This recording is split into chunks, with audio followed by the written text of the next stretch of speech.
અમે એ સમુદાયોમાંથી આવીએ છીએ કે જ્યારે ગોળમેજી પરિષદની અંદર રામસે મેકડોનલ્ડ બ્રિટનના પ્રધાનમંત્રીએ અમને અધિકાર આપી દીધા, અમને અલગ મતદાર મંડળ આપ્યું, અમને 2 મતના અધિકારો, આવું બધું કોમ્યુનલ એવોર્ડ જાહેર થઈ ગયું, અમને આપી દીધું. અને આયા મોહનચંદ કરમચંદ ગાંધીની આ મળનાથ ઉપવાસમાં ઉતર્યા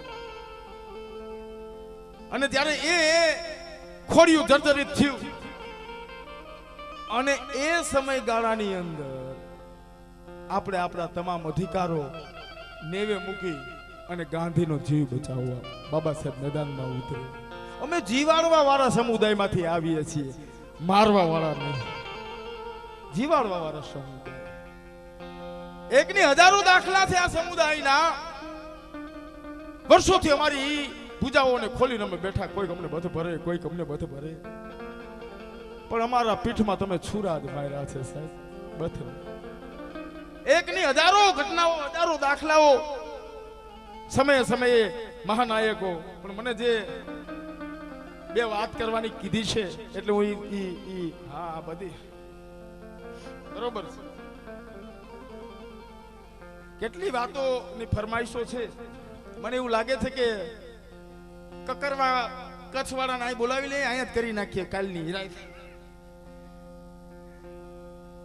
એ મને એ જે મારા મિત્રએ મને જે ચિઠ્ઠી આપી એમાં એવું કહે છે, આ તમે જયારે બાબા સાહેબને 14મી એપ્રિલમાં આમ હારતોરા કરવા જાશો ને, એટલે બાબા સાહેબને આમ હારતોરા કરવા જાવ એટલે બાબા સાહેબ બોલે છો કાનમાં કહે છે, આ તો તમે સાંભળતા નથી ને, તમને સાંભળવાની ટેવ નથી, તમે સંભળાવી દેવા વાળા છો. બાકી બાબા સાહેબ બોલે છે, જ્યારે કોઈ પણ જાય ને આમ હાર ચડાવવા એટલે બાબા સાહેબ બોલે છે, બોલે છે, બોલે છે. મેં સાંભળ્યું છે, કાનો કાન સાંભળ્યું છે, તો અમને નથી સંભળાતું. એ વાત મને નથી સમજાતી. જ્યારે કોઈ અમુક આમ ચડે ને, એ કોઈ બેન દીકરી હાર લઈને આમ ચડતી હોય ને, ત્યારે બાબા સાહેબ કહે છે, દીકરી તને ખબર છે કે તને આ પદ સુધી પોગાડવા માટે મેં કેટલા સંઘર્ષો ખેડ્યા છે? તને એ યાદ છે કે આ તારો હગો બાપ ને હગો ભાઈ તારી ઉપર યાતનાઓ વેઠતો હતો અને એની વચ્ચેથી તને બહાર લઈ આવવા માટે મારે ઘણા સંઘર્ષો કરવા પડ્યા છે. અને ફરી પાછું તારે એમાં જ જવું છે કે જ્યાં તારું શોષણ છે. એ શોષણમાંથી તો હું તને બહાર લઈ આવ્યો છું. તારે હજી ધૂણું જ છે, બધું કે છે, સાંભળે નહીં ને.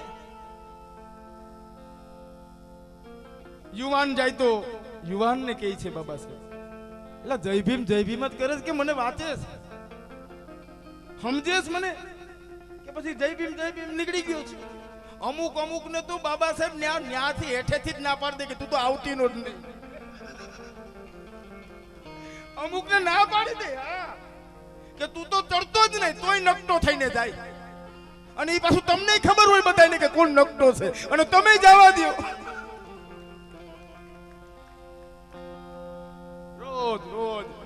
રોજ એ બાબા સાહેબ નું સ્ટેચ્યુ એના મનની અંદર વેદનાઓ લઈને ઉભે છે કે કોક તો આજ એવો મને હાર અર્પણ કરવા આવે કે જેનો મને હરખ થાય કે હા તું મારો વારસદાર છે. તે જ આ કારવાને મજબૂતાઈથી તું લઈ જઈ શકીશ એવું અંદરથી ભાવના થાય છે. અરે મારો તો ભાવનગર અનુસૂચિત જાતિ સમાજો, મારું તો તમને એટલું જ કહેવું છે કે તમે રાતના શું અને બાબા સાહેબ તમારા સપનામાં આવે અને તમને કહે કે તે 2 કામ સમાજ માટે હારા કર્યા છે.